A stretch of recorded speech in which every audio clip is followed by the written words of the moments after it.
Yuji, you got to tell us more about this guy whose internet handle CIS. Who is he? What do you do? Hi, Angie. Yeah, it's it's a really funny story that we came across. Basically, CIS, it's pronounced CIS. He is a Japanese day trader. He's a 36-year-old guy who basically trades out of his bedroom. But over the last 15 years, he's been so good that he's amassed $150 million. Actually, right now, probably closer to $180 million. My colleague, Jason Clentfield, for this story, he did an awesome profile about CIS last year.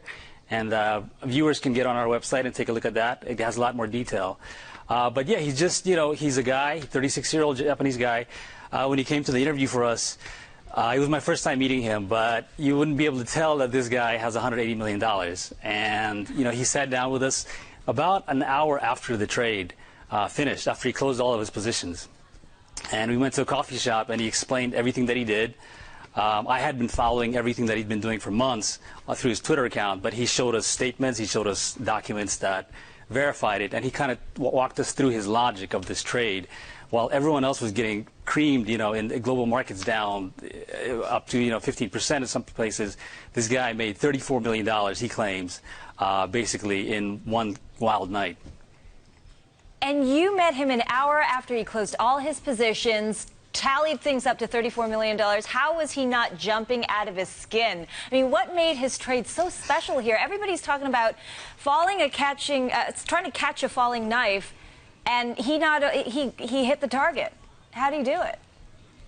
He certainly did.